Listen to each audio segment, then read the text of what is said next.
came home, there was graffiti on the garage. I was really shocked.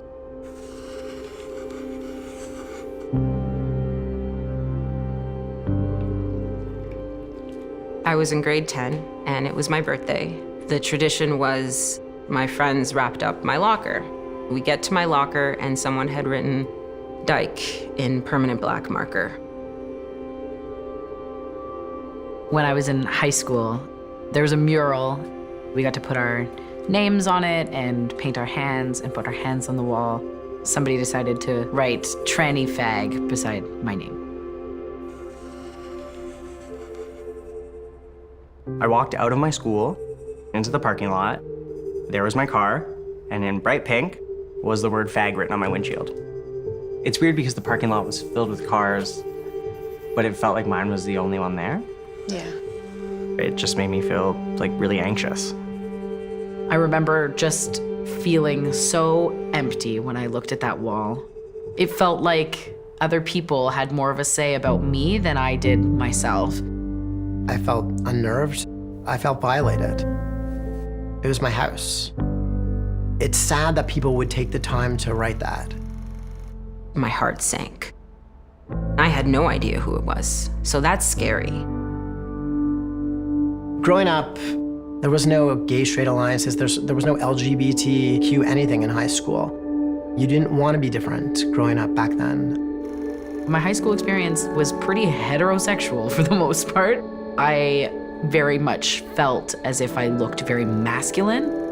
The labels like tomboy and butch, it was confusing. Shame has played a large part in my life. I'm exhausted with carrying that around all the time. There's like a mold of masculinity that you're supposed to fit, and if you don't fit it, then you're different or you're less than. When I first started in high school, I came out as a lesbian.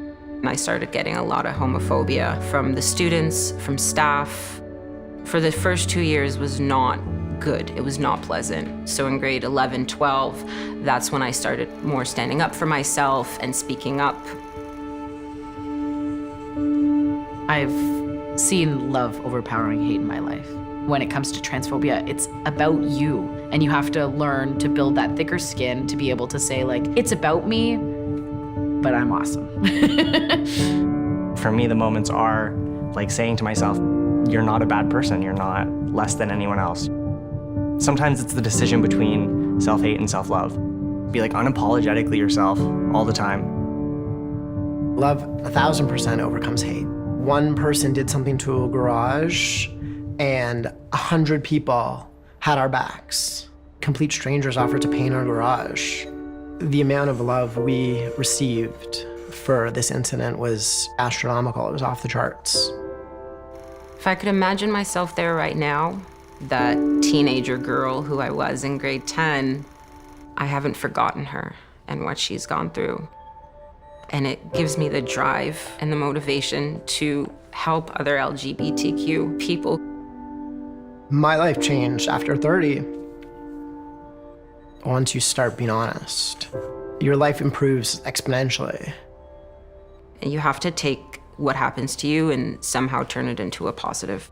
This mural that I'm working on, it's a piece that is supposed to reflect not where we were, but how far we've come. My inspiration for my art comes from my gratitude for just life. Being queer definitely influences my art.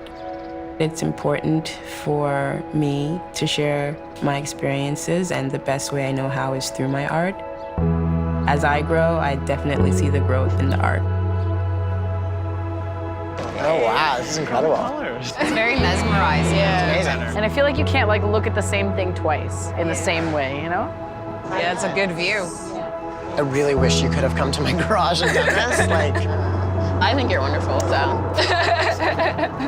So I tried to represent everyone's story, just flow and getting through as well through the color. A lot of the times, life is all just about the flow. So it was really important for me to turn that negative into a positive and show that love truly transforms.